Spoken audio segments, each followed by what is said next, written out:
What's up, guys? Farzim Masugian here with you for another episode of the Chiefs Zone podcast. Hope you're all having a great holiday weekend. The month of August is over. We have flipped the calendar to September. That means it is football season. Yes, football season is finally here. The Chiefs and the Ravens will play in exactly 4 days. 4 days. Chiefs, Ravens in exactly 4 days. I'm excited. I know you guys are as well.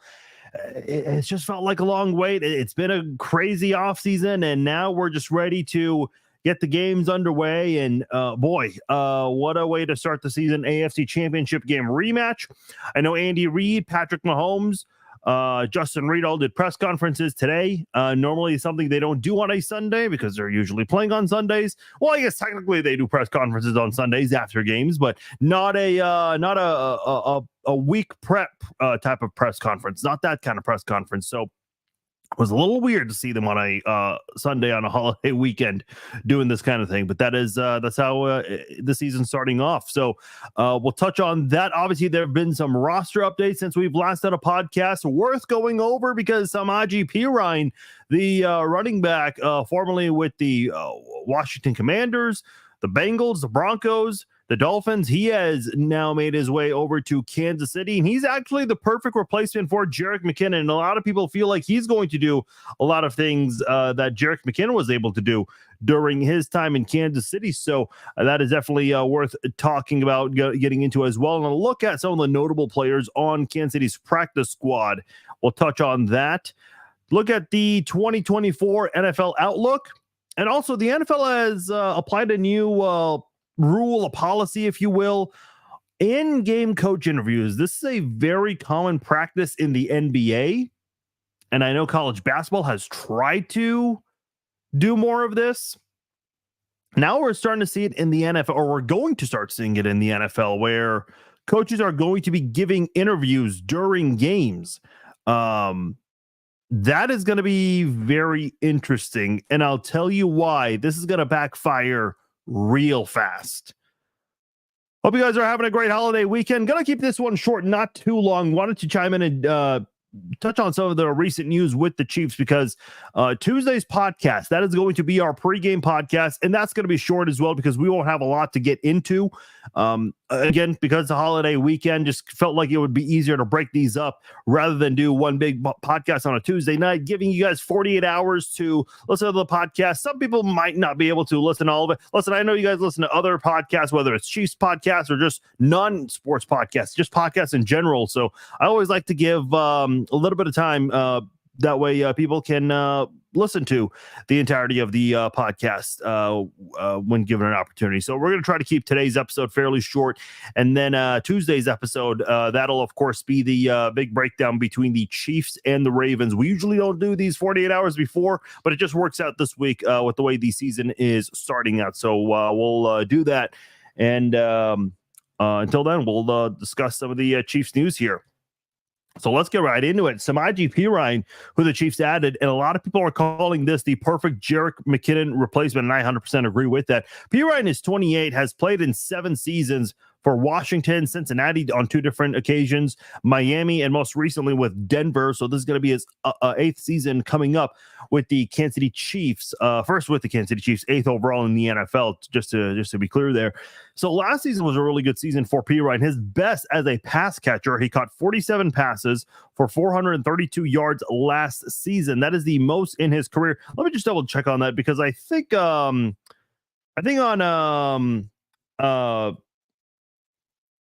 pardon me here, on a Pro Football Focus, if you just look at specifics, they do kind of break these up into weird different categories here. So I want to be very clear, just make sure I have the right numbers from last year. So it's actually 50 catches for 455 yards. So I apologize for that. So 50 catches for 455 yards. That was the 7th best in the NFL among running backs. When it came to just receiving yards, he was just behind Alvin Kamara and just ahead of James Cook in that category there. For reference, for a comparison there, in 2022, Jerick McKinnon, he had 513 receiving yards. That was the fourth best among all running backs in the NFL. And Jerick McKinnon didn't play much in the first half that year. He was just ahead of Alvin Kamara and was right behind Leonard Fournette. Austin Eckler was 2, and Christian McCaffrey, no surprise, was number 1 that year. So just to give you guys an idea of some of the running backs that obviously Kamara catches a lot of passes out of the backfield. He's been doing that his entire career in the NFL with the Saints. But he's been a really good pass catcher in the NFL. Last year was by far his best, and that was with the Denver Broncos. And you look at Kansas City's running back situation right now. You have Carson Steele, who had a lot of popularity, though I think he's going to be more of a fullback than a running back. Obviously, Pacheco is going to be your main guy. Clyde Edwards-Helaire still around on this team. And Samaje Perine is a part of this unit now on offense. And I think one question a lot of people have, well, with the wide receivers improving, how are the Chiefs going to get all of their guys involved? And my response to that is they will find a way to get Samaje Perine involved 100%. I mean, you're not going to see every single guy that you have on this offense score a touchdown every game. That's not realistic, but you're going to see guys contribute in some manner every single game. Maybe one game they contribute a little bit, and then the next game you see them have a much bigger role in certain games. That's just the way it's going to work out for the Chiefs, especially when Hollywood Brown comes back. And I've said this before, and I think it's worth noting again. You'll see Xavier Worthy have maybe a big game, for example. Then the next game, it's got to be Rashee Rice, and Worthy's going to have maybe more of a quiet game. And then when Hollywood Brown comes back, he'll probably have a really big game, and Worthy and Rice maybe might have a more quiet game statistically speaking. Travis Kelce can have. That was kind of the case with Tyreek Hill when he was in Kansas City, because it was Tyreek Hill and Travis Kelce, but Patrick Mahomes, as good as any elite quarterback, does a great job of distributing the football across the field. When you had guys like Sammy Watkins, Demarcus Robinson, even guys like Byron Pringle, Mecole Hardman over the years, he always found ways to distribute the football. And you would see Tyreek Hill in some games. Statistically, Tyreek Hill would have a quiet game, but that doesn't mean he didn't do anything. Tyreek, as we all know, does a really good job of attracting a lot of attention from defenders, double coverage, sometimes even triple coverage. And that always opens the door for somebody else, whether it's Travis Kelce, Watkins, Hardman, Robinson, whoever the Chiefs have had in years past. Now you just look at this offense across the board. The Chiefs really do have great depth across the board on offense. The wide receivers are much better, much faster. That deep pass action, I mean, that they're going to have a lot of that this season, more than they did last year. And I think a guy like Samaje Perine is definitely going to help increase Kansas City's chances of having a better season through the air. So Patrick Mahomes, I mean, I don't know what the numbers are, what a lot of people are expecting specifically in terms of how many passing yards he'll have. 5,000, 5,500. I think 6,000 is a bit of a reach, but I don't think you can dismiss that possibility. But I just don't think he'll get 6,000, because I do think the Chiefs are going to utilize Isaiah Pacheco more this year, because, and I've said this before, you can't stack the box anymore against this Chiefs team. You just can't do that anymore. There's going to be a Chiefs team that, when Hollywood Brown comes back, especially, is going to be very vital. You're going to have Hollywood Brown. You're going to have Rashee Rice. You're going to have Xavier Worthy on the field. Maybe even Juju Smith-Schuster. Maybe even a guy like Mecole Hardman. Travis Kelce, obviously can't forget about him. I mean, you're going to have different combinations of those guys on the field at once. And then in the backfield, you'll have Isaiah Pacheco. Perhaps Carson Steele will be part of that as well, especially with the fullback position coming back to Kansas City now. And I think this year, more than any other year, you'll see the Chiefs, audible and go to a lot of running plays more than they have in years past. I'm not saying the Chiefs are going to be a run-first team, but I think they're going to run more this year than they have in years past.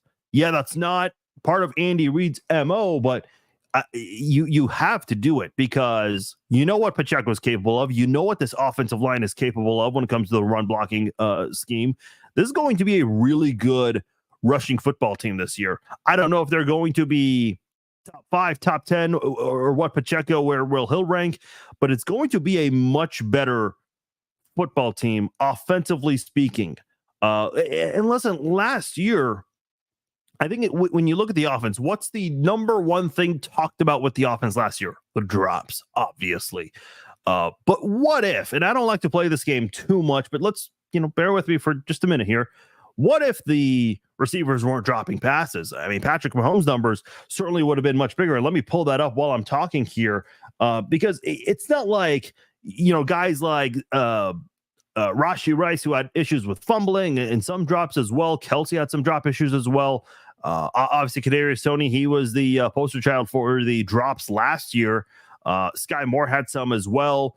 MVS. I mean, it's not like these guys did not know what they were doing in terms of route running, location, where to be, all of that stuff. They did all of that stuff. 9 out of 10 stuff they did right. But the one thing they didn't get right was holding onto the football, because the other 9 things don't matter if you're not catching the ball when it's thrown right at your hands. And the Chiefs just had some really bad luck last year in that category, never able to improve on that. So the Chiefs definitely trying to find ways to be better about it. Yeah, you look at Mahomes last year, 4,100 yards. And I certainly think that number could have been 4,600 if it wasn't for the drops, the excessive drops last season. Obviously, he led the NFL in that category there.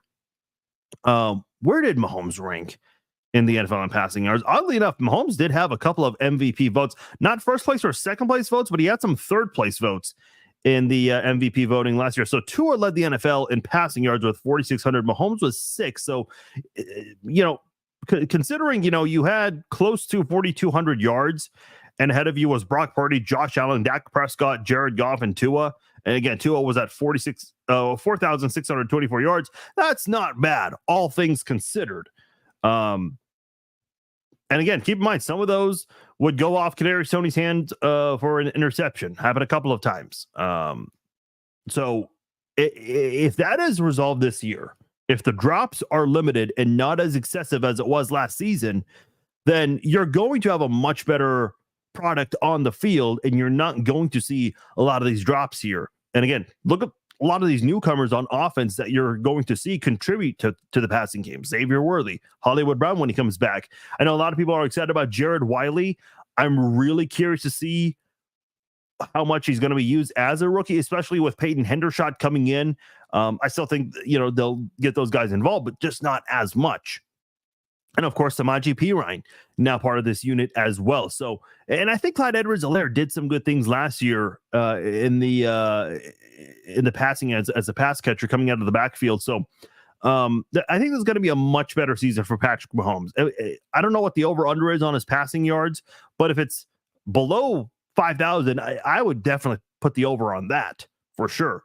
So, there's going to be a much better year. And when you have a guy like Perine coming in, it's going to help your offense, especially in the passing department, a lot more. What's the percentage going to be? How many times will you throw? How many times will you run? I don't know. I don't think it's going to be 50-50. Maybe like a 60-40, maybe even 65-35, something along those lines. But I definitely do think that you're going to see Isaiah Pacheco have his best season as a running back in the NFL. This is going to be his 3rd year with the Chiefs. All this guy knows is Super Bowls. This guy almost went undrafted. And I still remember his rookie season. The announcers kept saying more and more as the season went on, how in the hell did this guy go almost undrafted here? So I'm excited to see what Isaiah Pacheco is going to do in his 3rd year, and with a bunch of guys around. This is probably the best offense Isaiah Pacheco has been a part of since he's been drafted by the Chiefs. So I'm very excited to see how, because again, here's the whole thing here. With all the guys you have, Travis Kelce's coming back, Rashee Rice is coming back, Pacheco's coming back. You add Carson Steele, who everyone's expecting great things from him. You add speed with Hollywood Brown and Xavier Worthy. You add Samaje Perine, who's going to have his hand in different areas with this offense. When you add all these guys and you consider all the returning players, they all help one another.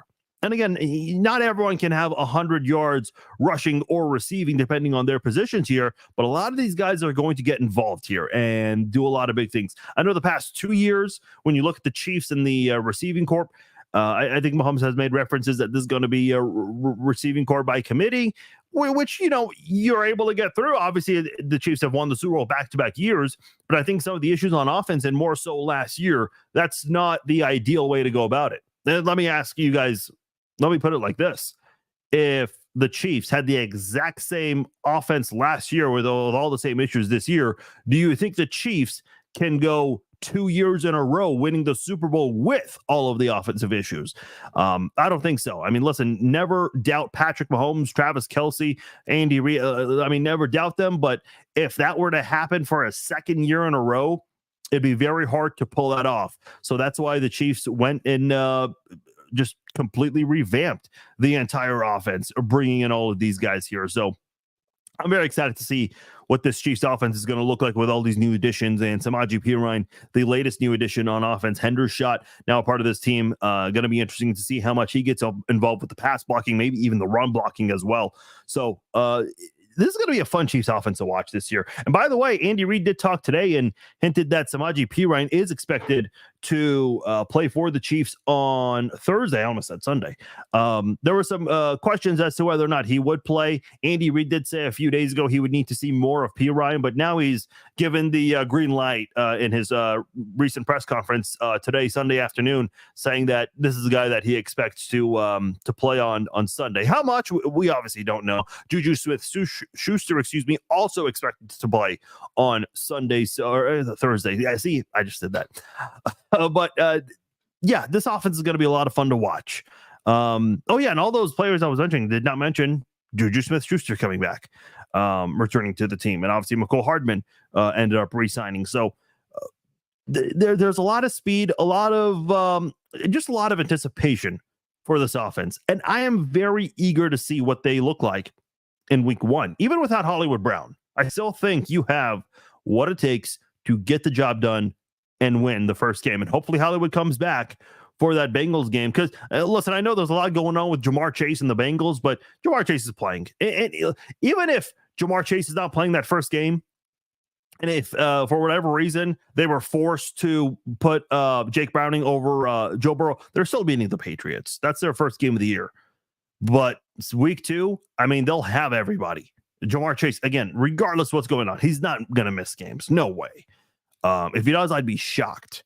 But I'll tell you right now, you're going to need Hollywood Brown for that game, because the Bengals are going to have their offensive firepower with Chase and Higgins, and you're going to need all of your firepower with Rice, Worthy, Hollywood, Kelce, all of those guys. So that's going to be a fun game to watch. But obviously, that's almost 2 weeks away, so we'll get to that when the time comes. Other practice squad news here. The Chiefs did add Bailey Zappi from the Patriots. This was actually a big surprise here because the Chiefs waived Ian Book. I think that was expected by a lot of people. And then they went on to let go of Chris Oladokun, which, again, was not a surprise. Everyone expected him to come back to the practice squad. But instead of bringing him back to the practice squad, they went ahead and signed Bailey Zappi from the New England Patriots. Spent 2 seasons with the Patriots, and in those 2 seasons, he's played in 14 games, starting in 8 of them. Chris Oladokun has yet to play a regular season snap for the Chiefs. So, I know that the Chiefs liked what they had in Shane Buechele a few years ago, but they let him go last year. Chris Oladokun, a guy who, was the guy in practice who would serve as Justin Fields or Lamar Jackson, but he has now been let go, which is kind of a bit of a surprise move there, because a lot of people don't realize this. Even those who follow football closely may not realize this, but those practice squad quarterbacks are far more we had Damon Heward on the podcast a couple of weeks ago, and he mentioned how, a big part of his role backing up Tom Brady in New England was to be the Peyton Manning in practice, and he would be the villain to do that, to help the Patriots defense prepare for that. That's what Chris Oladokun did a couple of times last year when the Chiefs were preparing for the Chicago Bears, when they had Justin Fields, and the Ravens in the AFC Championship game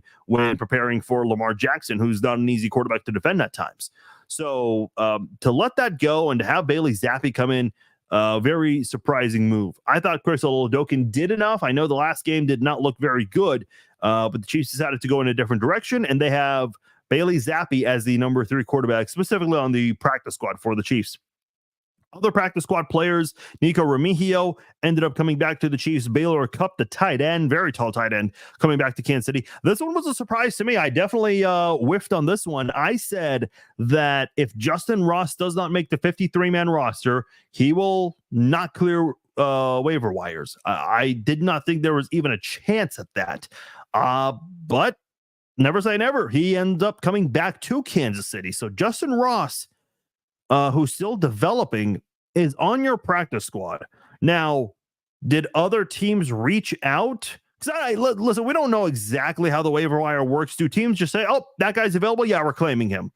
Or do they try to have some sort of conversation and say, hey, look, we want you. Do you want to come here? Maybe Justin Ross gave a pretty firm rejection. I don't know how all of that worked out, but I was very surprised Justin Ross did clear waivers. I did not think there was a chance in hell he would, but he is back in Kansas City. Deion Bush is back in Kansas City. Matt Dickerson, Neil Farrell, guys who are part of your defense. Dickerson and Farrell, part of that interior defensive line. Keith Taylor, who had an interception in the preseason, also part of the practice squad as well. Keontae Ingram, who had some flashes in that last preseason game. He is back as well. Luis Rees-Zammit did not return. He went on to Jacksonville, and judging by his number switch, going from 9 to 49, or I'm sorry, he wore 49 for a day with the Chiefs, which I thought was odd.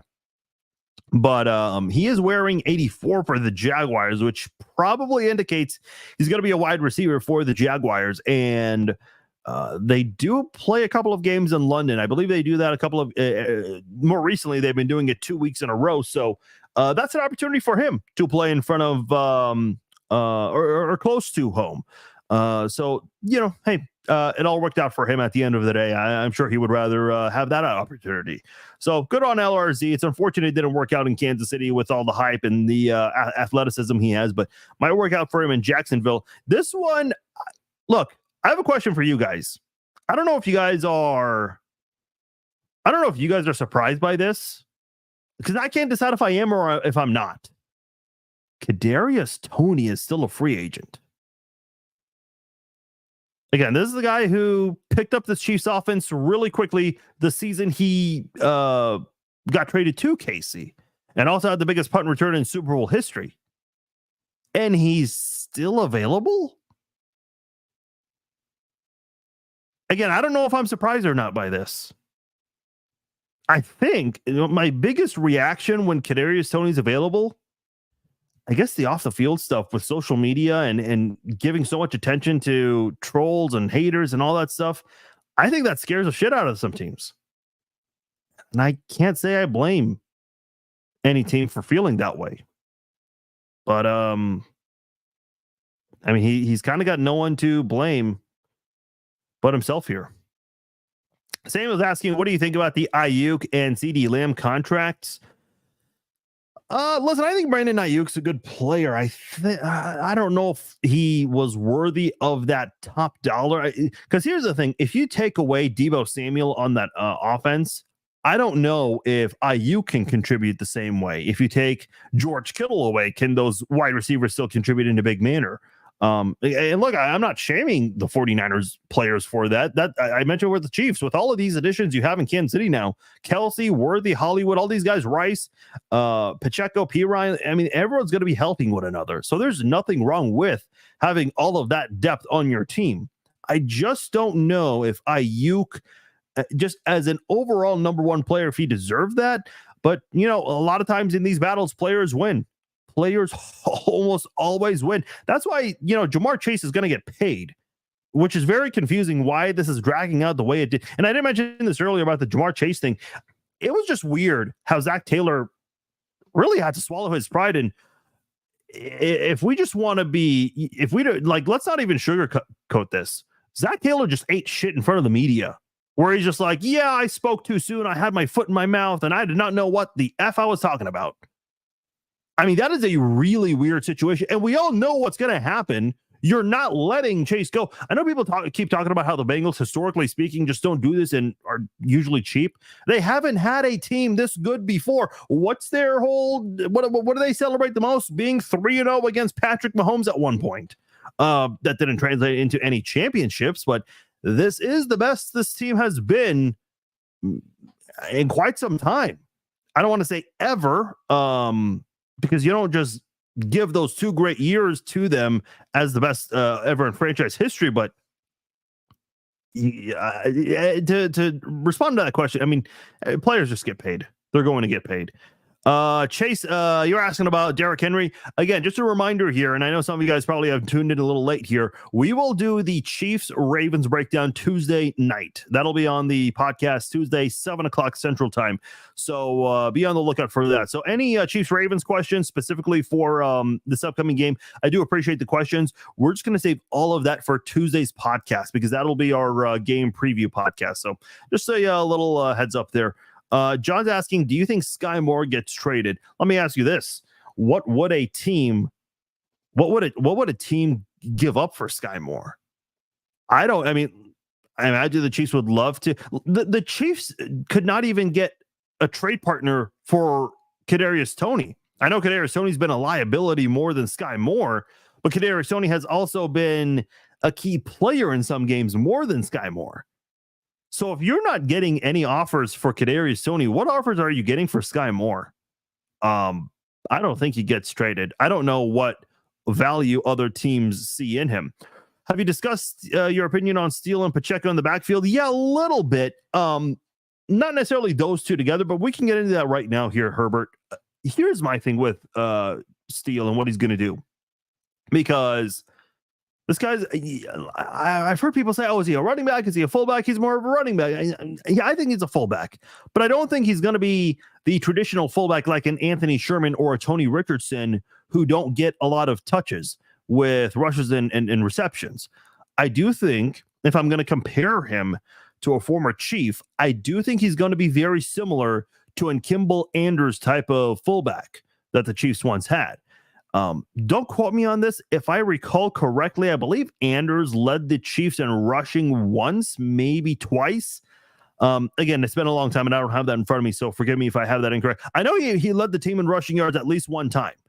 But I do think Steele is going to be that type of fullback for the Chiefs where, yeah, he's going to pave the way like Tony Richardson and Anthony Sherman did, but then he'll also get involved in getting the football, running the football in short yardage situations. This is one of the guys who's listed as a kick returner on the depth chart here, which again, that fullback type of a guy that big like Carson Steele is usually not a kick returner. Now, maybe because of the new kick return style we have right now, maybe that's why the Chiefs are putting him back there, and maybe that's where he would be a good fit, and I can certainly understand that.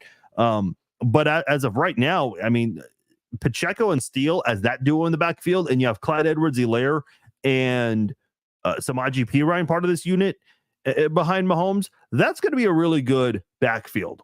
And again, we're just talking about the backfield here. That's not where the bread and butter of this offense is going to come from. It's going to come from Travis Kelce, Hollywood Brown, Xavier Worthy, Rashee Rice. Those are going to be your key contributors on this offense. Those other guys in the backfield that we're talking about right now, those guys are just going to give you the extra push to win the division, get the number one seed, and go back and make history and try to three-peat. That's what that unit is going to be doing this year. So I'm very excited for this unit across the board on offense. This is going to be a much, much better offense this season. Scott asked a funny question here. What did you think of the Chiefs trying to get Josh Jacobs? I can understand it. I think the Chiefs were trying to maybe recreate what this team had in 2010 with Jamal Charles and Thomas Jones. Remember that duo? Really good rushing duo back then. For whatever reason, Thomas Jones had more carries than Jamal Charles, but topic for another time. But I will say this. Josh Jacobs had a funny answer where he said that he would not go to Kansas City because it didn't feel right because as a Raider, he's a forever Raider and he hates the Chiefs. And it's like, oh, okay. And listen, he's with a good team right now in the Packers. So, you know, I think the Packers, they're going to do some good things this year as well. And we'll get into the 2024 standing projections that I have for this upcoming season. But yeah, I thought that was kind of a funny answer. I mean, listen, we've seen players go from one team and then go join a division rival. Derek Johnson joined the Raiders. Damian Williams, and there was another Chiefs running back. I think Darrell Williams joined the Raiders. So, I mean, Drew Tranquill came from the Chargers. I get the Chiefs and Chargers. That rivalry is not as big, but man, I don't know. It's like, so you don't want to join this dynasty because you played for the Raiders?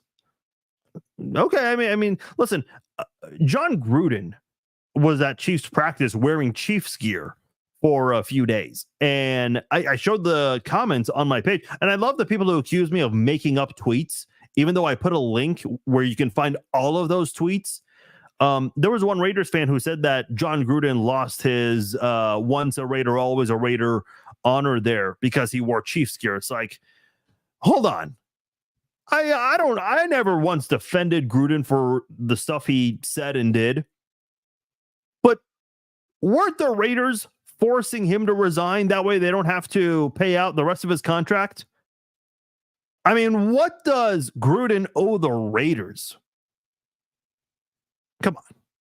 Let's be real here. What about Cooper Kupp? What about him? I mean, I like him, but I mean, there's no way the Chiefs are going to get him. I like him a lot. 100%. Huge fan of his. And I think he's going to do some Deshaun is saying trade a second round pick for Cooper Kupp. I mean, there is, whenever I see these trades, I always get surprised with the compensation, but I don't think that's happening. Marcus Allen. Antonio. Yeah, that's a good one right there. Forgot about that one. Shame on me. I guess you could kind of say Bo Jackson, I mean, didn't play for the Chiefs, but did play for Kansas City. But yeah, I don't think Cooper Kupp would work. No, I mean, not saying he can't be good in this offense, Deshaun, but I just don't know if the Rams would do that trade. There's just no way. I think the Rams, and you'll see it in my 2024 predictions here shortly. The Rams are, I mean, that's a team that's contending for a Super Bowl. So realistically, what would you give up for Cooper Kupp? I don't know, but I don't think the Rams are in any position to let him go. Have the Chiefs ever gotten a player from the Raiders? Off the top of my head, the first one that comes to mind is Stanford Route, which let's not go there. There's another defensive back from the Raiders, Tyvon Branch. They're more. There's another Raiders. I'm sure there are more Raiders players in recent memory. I just don't. The Chiefs actually traded for Neil Farrell. I think they traded a 6th round pick. Can't remember exactly, last year to get him. That was when, Chris Jones was still holding out and they had no idea what that was going to be. Jacob says top 5 defense and a top 5 offense. So you guys all remember Danny Parkins, who used to be with 610 Sports Radio. He went back to his hometown in Chicago and did radio there for a few years, and obviously did a great job there. And now he's with Fox Sports 1, and on his show with Carton, who I don't know how that guy has a job in sports media, and then who's Mark Schlereth, a longtime Denver Bronco. They were talking about this, and Danny Parkins asked, why can't the Chiefs be a top 5 offense and a top 5 defense? And Danny Parkins, like a lot of people, believes that the Chiefs are going to three-peat and make history. But yeah, he posed this very interesting question here. Danny Parkins asked, what glaring holes or question marks do the Chiefs have? I mean, I would say cornerback and then the right tackle. But after that, he's kind of right. When you look at this Chiefs football team, offense and defense and special teams, what serious questions do you have? Like Trent McDuffie, we know he's going to be good. Justin Reed's coming back. Chris Jones. And look, I know the Chiefs did not look good in the preseason defensively. You know what last year's preseason had in common with this year's Chiefs preseason? The defense did not look very good. Derek Carr destroyed the Chiefs defense in last year's preseason. Now, keep one thing in mind. Chris Jones didn't play in last year's preseason. In this year's preseason, we didn't see Chris Jones again for different reasons. We didn't see Justin Reed. We didn't see Nick Bolton. So we've had some guys who did not play in this year's preseason. Justin Reed did a press conference today, and he said that he's fully recovered and ready to go for Thursday's game. He was even asked if he felt like he's going to be on any kind of limitation, and he said, nope, no limit. Added that he doesn't think he would play in this game if he didn't feel good. Somebody asked if Justin Reid could have played the last couple of weeks if it was like a playoff scenario. And he said that he could have played the past 2 weeks if he had to. So Justin Reid is definitely in a much better place where he is. He's expected to do something. Is Hunter Renfrow unsigned? Robert's asking. Yeah, I think so. Last I checked, I don't think he's signed with the team yet, which I've got to admit kind of does surprise me a little bit here. But to go back to Danny Parkins here, when you look at the Chiefs across the board. Defense, they've got a lot of great players. They held some of those guys out in the preseason so they can recover and be ready for September the 5th. You look at the Chiefs offense, unfortunately, Hollywood Brown, he's hurt, but that's the only player who's not available for you right now. That's not the idea. If you're going to have one player be unavailable, Hollywood's not the guy that you would want to be unavailable. You don't want anyone to ever be unavailable, but you certainly would love to have Hollywood for the first game of the year. Not going to happen. He's going to have to wait a little bit to make his Chiefs debut. But overall, in general, this is a Chiefs team that does have great depth across the board. And credit to Brett Veach, because for whatever reason, even Chiefs fans still question Brett Veach, which I cannot comprehend. But you look at this Chiefs football team, they've got a lot of great pieces across the board, and it's going to help them win a lot of football games this year, play better than they did last year, and make history and three-peat. Football season is here now, and if you guys want to check out the Chiefs, the Jayhawks, the Wildcats, the Tigers, or any other NFL or college football team, you can do so by getting your tickets through SeatGeek. I like SeatGeek because they keep you very honest. Anytime they have their ticket prices listed, they'll put a green dot next to ticket prices that are worth spending money on, and if resellers have ticket prices listed too high, they'll put a red dot next to those ticket prices, so definitely avoid those tickets. And by the way, for those of you that are looking for a little extra bonus here, I have a promo code you can use if you're a first-time customer of SeatGeek. Enter my promo code FARZINE at checkout, and you will save $20 off your first purchase from SeatGeek. Go to SeatGeek.com, pick your tickets, and at checkout, new customers can put in my promo code FARZINE and save $20 off your first purchase from SeatGeek. By the way, I just commented on Facebook and YouTube. If you guys haven't done so already, please subscribe to the YouTube channel. It's youtube.com/@thechiefszone. We are starting to put more and more video content out there. Obviously, for those of you who have been following me a long time, even long-time listeners of the podcast was on hiatus for a few years. I thought I was done doing the podcast. I said, you know what? Kind of miss it. So I brought it back last year. So the last 2 seasons, we've done the Chiefs Zone podcast. The Chiefs have won a Super Bowl 58 and Super Bowl 54. Obviously, you can tell when we turned off the podcast there, but brought it back, and I decided to kind of get a YouTube page going. I didn't do a lot of YouTube videos last year for the channel, but this year I'm already putting a lot more video content on the YouTube channel. So if you guys haven't done so already, please consider subscribing to the channel. It's completely free. I just commented with the link right there. So if you haven't done so already, and I know a lot of you guys have already, and I know that because the subscriber numbers have been going up lately, but please do subscribe to the channel because we're going to be doing a lot more video content on there. I know when it comes to the video version, it's actually easier to watch through YouTube than it is on Facebook. So like if you're on your phone, you can actually have YouTube in the corner of your phone somewhere and still, go on Twitter or Instagram or whatever else. Whereas on Facebook, if you want to check out another app, you actually have to turn off this podcast completely. So YouTube does have that nice little, that's one nice benefit, listening to the podcast through YouTube. And also the podcast also available on Apple and Spotify. If you miss any part of the podcast, everything is archived everywhere. So plenty of ways to consume the Chiefs Zone podcast. While I was doing that read, a few comments right there.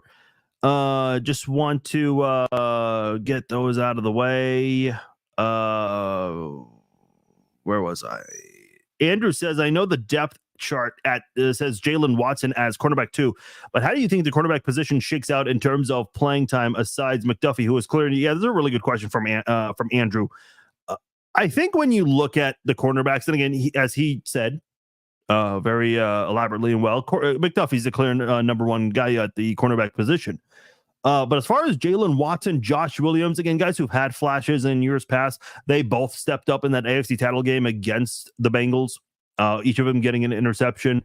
Williams getting that deflection from Brian Cook, both who were rookies that year. So they've had moments in years past. Last year was kind of a step back for both of them. Watson opened up, talked about some of the pain he was fighting through last year. Which, by the way, that stuff for whatever reason is not on the injury report, which I don't get. And I'm not, shaming the Chiefs or Watson for this. You hear this every year where a player struggles and they say, well, I was dealing with this injury or this kind of pain. And for whatever reason, that was never on the injury report. So hopefully Watson is going to be better this year. Listen, I don't know who you would consider the best cornerback on the team behind Trent McDuffie, whether it's Watson, whether it's Williams. I know Spags is very high on Najee Johnson, and it looks like Johnson is going to finally get a chance to get some playing time here because he's been high on Johnson for a long time. But I feel like this cornerback room, I think, statistically speaking, this defense is going to take a little bit of a step back, not too big of a step, but a little bit of a step back. I don't think it's going to be noticeable in general, though, because the offense is going to be way better this year than it was last year, and that'll definitely create. I think this might be the best balance the Chiefs have ever had in the history of their franchise. I know in the 60s and early 70s, you had Len Dawson and some good players on offense, like Otis Taylor, Fred Hermanas, Mike Garrett, and some really good offensive linemen there with Tyree, Ed Buddy. So some really great players on offense, but that defense, that defense was impossible to play against. I feel like, that defense could easily be compared to this defense today, where you just have, again, studs across the board on this Chiefs defense. 2013, early on in the Andy Reid era, the defense was far better than the offense. In the Dick Vermeil era, you had the offense way better than the defense. In the Marty era, you had Joe Montana for a little bit there, but even, when he stepped aside, when you had Marcus Allen, it was more of a defensive show than it was an offensive show. So I just look back at Chiefs history, and we just haven't had a nice balance where you've had a great offense and a great defense. 2018, obviously the Chiefs had the third highest scoring output in NFL history, obviously had the best offense that year, but they also had the 31st ranked defense in the NFL that year. Yeah, they co-led the NFL in sacks, but they just could not stop teams when it mattered the most. So I think this is now a year where they can finally both be top 5 in the NFL. Darren says, how long can I hold on to Rashee Rice before he's suspended? Okay, so this is a really good question. We haven't had a chance to address this, and I kind of forgot about this, so I'm glad this is brought up. I mentioned this on social media, but I'll do it on the podcast here. So Rashee Rice is not going to be suspended this year. Unless something new comes up. The NFL has made it very clear, and they've said this for a while now. People are shocked by this, but if you've been following me, and I've told you guys what Roger Goodell has said since the NFL draft, Roger Goodell said at the NFL draft that he's going to wait for the legal process to play out, and then will decide on a punishment for Rashee Rice in terms of how many games he'll be suspended. This is the exact same protocol they had for Alvin Kamara. Oh, but Farzine, and I've had Chiefs haters say this, they pick and choose. Yeah, I know the NFL's had inconsistencies for a long time. Shocker. You're not breaking any news telling me that. But this is the protocol that they're going with, and they've had it for Alvin Kamara. Alvin Kamara. Mentioned his name a couple times on this podcast. The NFL met with the media. I think they did like a teleconference or something a few days ago, and they were asked about Rashee Rice, and they made it very clear that they're waiting on the trial date, all of that stuff to unfold. He's got a court date in December, and then he has a trial date in June, I believe. So a suspension for Rashee Rice might not come until late June or early July, maybe even in August, because we saw some suspensions get handed out a couple of weeks ago. So a suspension for Rashee Rice is not coming anytime. When I say, June, July, or August, I'm talking about 2025, to be clear. So I know, listen, I've been very critical. Going behind the wheel, doing that stuff, I have no tolerance for that kind of thing. Rice should suffer the consequences, and he will. It's just going to be very late because the legal process always takes a while. And with it happening during the season in December, the court date, this happens sometimes. They'll tend to push that back. And apparently Rice's his attorney is a hotshot in the state of Texas. So he'll definitely pull some strings and get that pushed back. So we'll definitely see that that at some point. It just won't be this season. And the NFL has made it clear, as long as no new information comes up, Rice is pretty good to go to play for the entire season. So don't expect that to come anytime soon. Okay, so I did a poll recently on Facebook and Twitter asking fans if they think the Chiefs will go 20-0. Will the Chiefs go 20-0? A lot of people have said no. But there are still a few people saying yes. And I still think that's a few too many that are saying that. I'm just going to say right now, it is a very long season. Obviously, the NFL recently added a game to everyone's schedule. So from 16, now you have 17 games. It is a very, very long season.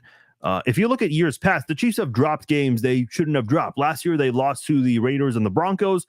The year before that, they lost to the Colts.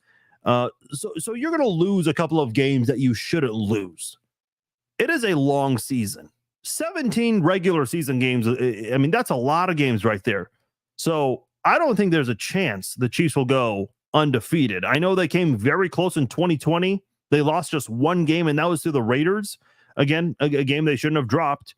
And then the second game they lost in 2020, they put in all their backups. So the Chiefs have come close, but it is very difficult to do in a 17-game stretch.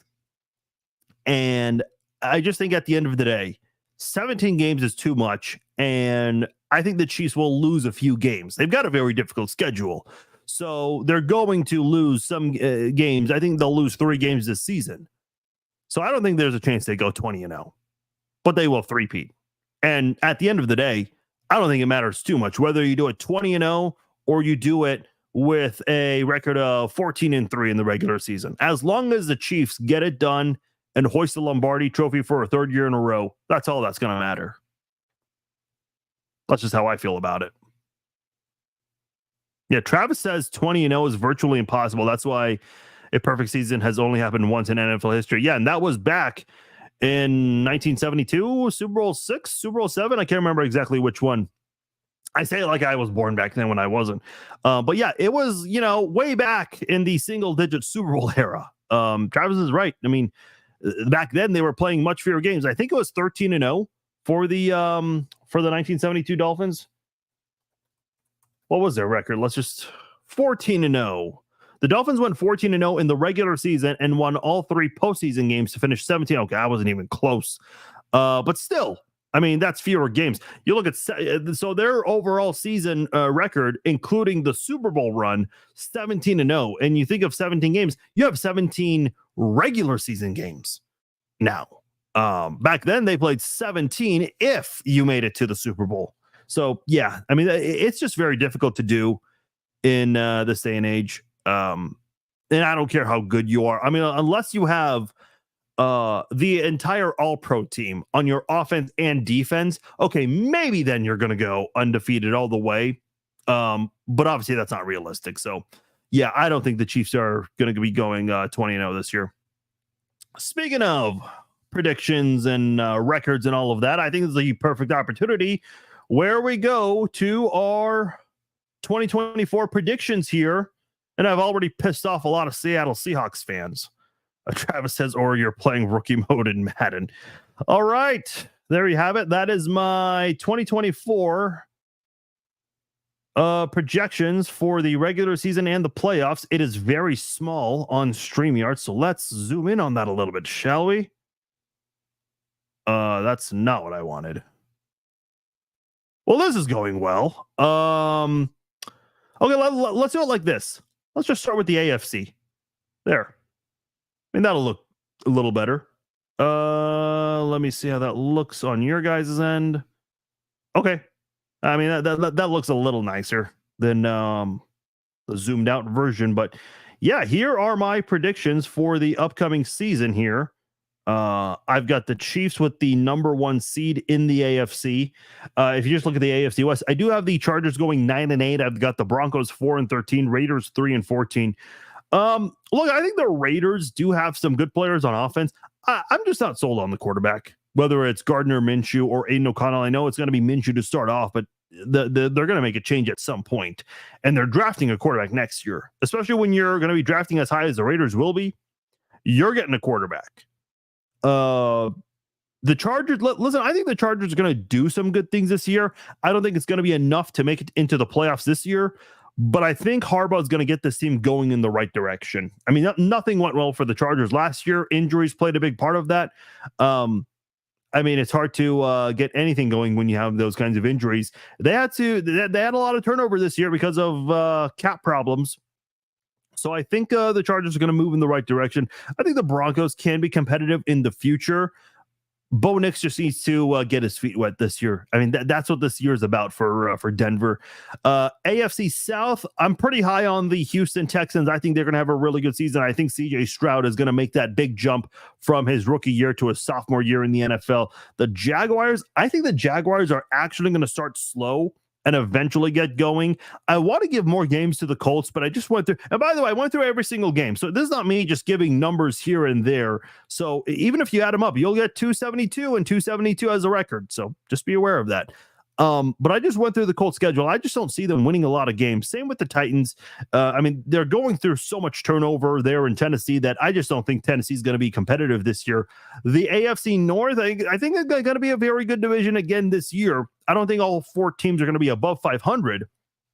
But I have the Ravens winning, the Cincinnati Bengals right behind the Ravens there. And I don't think Cleveland's going to be too far back in the AFC North race either. I just don't know if the Browns are going to do enough to sneak into the playoffs this year. Obviously, if you look at the picture here, we have several 10-7 teams. So there are going to be some good teams here. They're going to miss the playoffs here. The Steelers, their schedule does start off a little easy to get the season going, but then as it unfolds, it's going to get pretty difficult here. And I think, listen, I love Pittsburgh's defense, but I just don't know how much I trust their quarterback, whether it's Russell Wilson or Justin Fields, what they're going to do. I mean, if Russell Wilson can go back to his days in Seattle, they're winning more than 7 games. But I think Russell Wilson has a lot to prove. I know statistically Russell played well in Denver, but I just don't know if I'm ready to crown the Steelers as a team that's going to be good this year. I can't do it. The AFC East, the Dolphins looked like they were the best team for a while last year. They couldn't even beat a playoff team. They only beat one, and that was the Cowboys. I do think the Dolphins are going to be better this year. I do like the depth they have at wide receiver. I know Odell Beckham Jr. joined the team. He's not there to be, a number 1 receiver. He's there to help provide depth in that offense. And by the way, a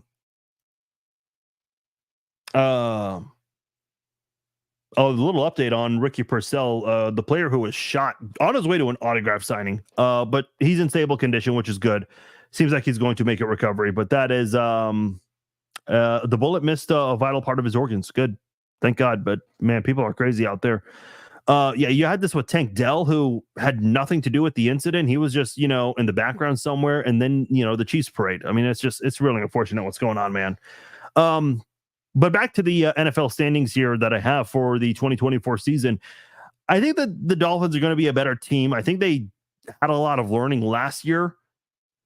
They got to figure out a way to win a playoff game, because ever since they got Tyreek Hill, which was a massive story, how the Chiefs no longer have Tyreek. Oh no, what are the Chiefs going to do? Well, they won the Super Bowl both years without him. The Dolphins, meanwhile, have yet to win a playoff game with Tyreek Hill. Tua led the NFL in passing yards, and I don't want to hear about any of this crap about the cold weather and all these things. The Chiefs and Dolphins played in a neutral playing site in Germany, and the Dolphins got there before the Chiefs, so they had more time to get acclimated there. So in a domed stadium on a neutral playing site, which is as neutral as you're gonna get, the Dolphins couldn't even win that game. And I say this because Mike McDaniel was making, references. Oh, it was too cold, and on Pat McAfee's show. It's like, okay, stop acting like you didn't lose the other game to the Chiefs earlier last season. Like, come on. But I do think the Dolphins are going to be a better football team this year. I think the Bills will still be competitive. They're just not going to be as good as before. A lot of turnover in Buffalo. I think out of all the playoff teams, this is the team that's had the most turnover in the NFL. And I think Buffalo is going to take a step back. The Jets, I think they're going to be a competitive football team. There's all this talk about Rodgers and whether he's a team player or not. But I think they'll find a way to win double-digit games. I just don't know if they'll be able to get into the playoffs, though. The Patriots, I mean, look, unless Drake May or Jacoby Brissett for now, unless he ends up being amazing, it's going to be another long year for the New England Patriots. Let's go over to the NFC. Let's start with the West because I've got the 49ers with the best record in the NFC, tying the Chiefs with the best record in the NFL. I have the 49ers going 14-3 this year. Right behind them, a team that I think is going to be very good as well this year is going to be the Rams. I know the Rams made the playoffs last year, but they dealt with some injuries throughout the season and still found a way to make it into the playoffs. I don't know how much time Matthew Stafford has left. I know he's 36, going to be 37 in February. This might be his last hurrah here. And you've got some good players on offense. You've got Cooper Kupp. You've got Puka Nacua. You have Demarcus Robinson, Tutu Atwell. I think that's a really good passing unit right there. And I think their defense has done some good things as well. This has got to be the year for the Rams. I think that they've got to go all in, and I think they're going to go very far this year. The Cardinals, I think, will make a little bit of progress this season. I'm excited to see that duo of Kyler Murray and Marvin Harrison Jr. Murray's got to get going, though. I mean, if he doesn't show anything this year, they have to move in another direction. I know this might surprise some people, and I've already pissed off Seattle fans with this, but I'm just not high on Seattle. I mean, they have what's his name? The quarterback. He almost was Geno Smith. They had Geno Smith. And I think Geno's done some good things filling in the past couple of years, playing more. I know Drew Lock has been playing a bit as well, but I like Tyler Lockett. I like DK Metcalf, but what does this team have to show for outside of those two? And again, I think the Cardinals are going to be better in this division. I think the Rams are going to be better as well. You're already in, I think, a division that's competitive and not getting talked about as much. And I think Seattle is going to be in for a surprise this year. So that's why I guess my surprise this year is Seattle is not going to be good. I have the Bucks winning the South with 11 wins. Right behind them will be the Falcons. I think the Falcons will start slow, but they'll get going eventually. And they'll try to make it a contest in the division there. The Saints and the Panthers, I just don't see much from those teams right now. The Lions, I think, are going to have another great season. I think Jared Goff is very comfortable where he is now. The Lions defense is amazing. Dan Campbell doing great things with that Detroit football team. Green Bay, a lot of people like Green Bay is the popular sleeper pick, which I guess, if they're a popular sleeper pick, I guess technically they're not really a sleeper pick. But that's what a lot of people are going with. I'm on the Jordan Love train. I think the Packers had a very quiet first half last year. They played better last year. And listen, I'll say this, in comparison to the Chiefs, the Packers gave the Chiefs defense a lot of problems last year. I can't remember the exact score. I think it was 27-19. They beat the Chiefs on Sunday Night Football. 27 points is the most points the Chiefs defense allowed, which is still not much. Now, I mean, you don't want to give up 27 points, but that's what the Packers scored on the Chiefs defense, the most by any team last year. And Jordan Love, I mean, he went into Dallas like he owned the place in the playoffs last year. So I like what the Packers are doing. I think Matt LaFleur is getting them in the right direction. I think they're going to make it a contest in the North. I really do. I think the Vikings will be there as well. I think the Bears are going to be a better second half team this season than the first half. I'm actually more excited for this division in 2025. I think this is going to be a very, very competitive NFC North in 2025. The East, this is the one I kind of struggled with. I do think the Eagles are going to be taking steps back this year. The Cowboys, I was high on the Cowboys last year. I said, look, I know the Cowboys choke in the playoffs, but I think this is a year they're going to do it. CeeDee Lamb's awesome. Dak Prescott's playing the best he's ever played. And what do you know? I just mentioned it talking about Jordan Love. They looked awful against the Packers. I know they got going in the second half of that game, but it was too little too late. Washington and New York, I mean, those are teams that are trying to just just hang around, I guess. So here are my playoff standings here in the AFC. I've got the Chiefs number 1, Ravens number 2, Texans 3, Dolphins at 4, Bengals at 5, Jags at 6, and the Bills at 7 here. I didn't talk about the Jags too much here. Listen, I like Trevor Lawrence. I really like Doug Peterson, but man, the Trevor Lawrence once in a generation hype that he got coming out of the draft, we have not even come close to seeing that come to fruition. So you got to get going if you're Trevor Lawrence. I'm not suggesting that the Jaguars are going to, look for a new quarterback anytime soon. No, they just paid him, so they'll be fine. But he's got to start, living up to that moniker, and he hasn't been. I know some people think the Bills are going to miss the playoffs. I think they'll make the playoffs here. And I also have the Jets and the Browns at 10-7. So you're going to see a couple of 10-7 teams miss the playoffs this year. But I think the Bills are going to sneak in, but I don't think they're going to last long. I've got the Ravens beating the Bills with ease. I've got the Texans beating the Jaguars in a closer game. And I think the Dolphins and the Bengals game will be close as well. So I do think that all of the home teams will win in the wild card round. So then I got the Chiefs beating the Dolphins and the Texans going into Baltimore and winning that game. On the NFC side, I got the 49ers at 1, Lions at 2, Cowboys 3, Bucks 4, Rams at 5, Packers 6, and Eagles at 7. So I've got the Lions beating the Eagles, Cowboys beating the Packers, and then the only road team I have winning in wild card weekend, Rams beating the Bucks. And I have the Rams also going into San Francisco winning that game. I've got the Lions holding on to win at home against the Cowboys. And then for the AFC and NFC title games, I've got the Chiefs over the Texans and the Lions over the Rams. I wasn't kidding when I said that I think this is going to be a good year for the Rams, and I think they're going to, go all in. They're going to have a good run this year. But I just think Detroit, for the second year in a row, going to be too much for them to handle. So it's going to be a Chiefs Lions Super Bowl. It's going to be a rematch of last year's Week 1 game. Hopefully, Chris Jones and Travis Kelce are available for that one. Kadarius Toney won't be in this. Maybe he would be for the Lions, but not for the Chiefs. Never say never. I guess they could always bring him back, but that's what I have. I have the Chiefs over the Lions. That is my standings for the 2024 NFL season. If you guys have any complaints, feel free to put them in the comments below. Last thing I want to touch on before I get out of here, and this ended up being a longer podcast than I anticipated, but that's okay. So the NFL is implementing a new rule here where coaches, head coaches and coordinators are going to make themselves available coming off of like a TV commercial timeout and do a quick in-game interview.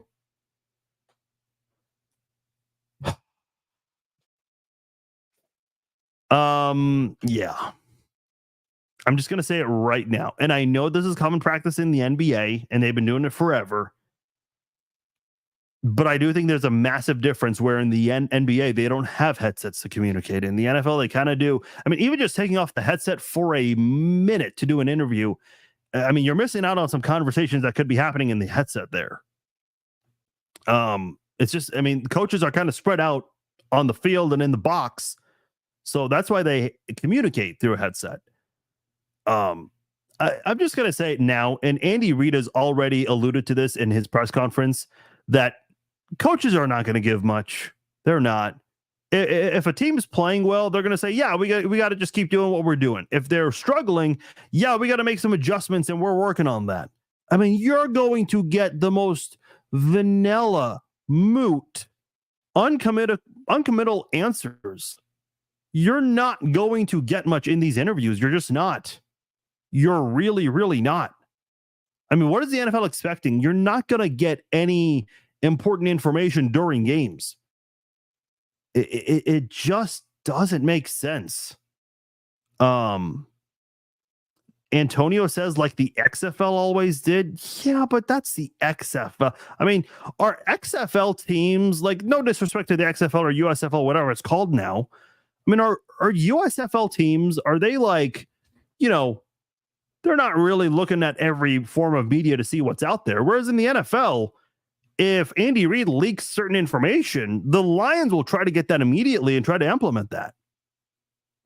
I don't know. I mean, to me, it's just a really weird idea here, and I don't know. Look, this is a weird topic to kind of get into now. What's with the NFL adding and changing things? The kickoff rule, in-game interviews. What are we doing here? What's that old saying? Don't fix it if it ain't broke. What are we doing? Like, the ratings are, oh, this is going to be great for TV. The ratings are already amazing. You're already dominating the ratings in general with the NFL. Even that year when people were, boycotting the NFL, who was beating the NFL in ratings? Nobody. Like, I don't know what you're doing to, for player safety and all these other things. Like, you're changing things that are not going to change anything. You're still, like, the in-game interviews are going to be boring as hell. I just don't see it in general. What coach wants to talk during a game? Maybe players that are not actively playing. Yeah, but I think even players, when they're actively playing, they don't want to be doing interviews. Like preseason, that is different for very obvious reasons. But I think during the game, it's like, okay, let's do last year's week 1 game when it was Chiefs Lions. Travis Kelce wasn't playing. Does Travis Kelce want to do an interview? No, he wants to be on the field around his teammates, just kind of being aware of everything at all times. I'm just going to say it right now. The NFL is going to realize how stupid this is really quickly. It's going to backfire. It's going to be boring. People are going to laugh at this more than anything else. And the NFL is going to move away from this. I don't know if they're going to move away from it during the year or if they're going to do it in the off season, but this is not going to last long. This is going to be very short-lived. I don't see this being something that's going to stick around permanently. No way in hell. I just don't see it. Not a chance. All right, we covered a lot here on this episode of the Chiefs Zone Podcast. I appreciate all of you guys taking the time to download and listen to this podcast. Hey, you guys have been super awesome. Let me just put this one more time in the comments here. Please subscribe to the YouTube channel if you haven't done so already. The numbers on that are going up. I noticed they went up even during this podcast. So thank you guys for subscribing to the YouTube channel. Please continue that. We're hoping to get more viewers on that. We're still doing video content on this page. Don't get me wrong. But we're going to do more on YouTube as well as Instagram. Not really too big on Instagram. We've got some followers on there, but I want to get the YouTube channel going. So that would be really appreciated if you guys could subscribe to the YouTube channel, share the link, tell your friends, text a buddy or two, say, hey, this is going to be some good Chiefs content on this YouTube channel this year. Subscribe to it. So anything you can do to spread the word about that YouTube channel, that would be greatly appreciated. Hey, I see all of you guys. I appreciate all of the discussion, all the comments on YouTube and on Facebook. Appreciate you guys. You guys are awesome. A reminder, Tuesday, we will be doing the Chiefs Zone Podcast, our first pregame podcast of it's football season, baby. That's going to be our first pregame podcast of the year. It'll be Tuesday, 7 o'clock Central Time, live on Facebook and on YouTube. Also will be available Apple, Spotify, everywhere else. Also, Thursday, the big day. In 4 days, we will be doing a pregame live chat. That'll be 2 hours before kickoff. Usually I do 1 hour before kickoff. This year I'm going to try to do 2 hours before kickoff. Let's see how that works out. So 2 hours before kickoff, I'll be doing the Chiefs Zone Podcast live. Or, I'm sorry, not the Chiefs Zone Podcast, the pregame live chat. We'll be doing that 2 hours before kickoff. So it'll be 5 o'clock. I know the game technically starts 7:20, but we'll do it 5 p.m.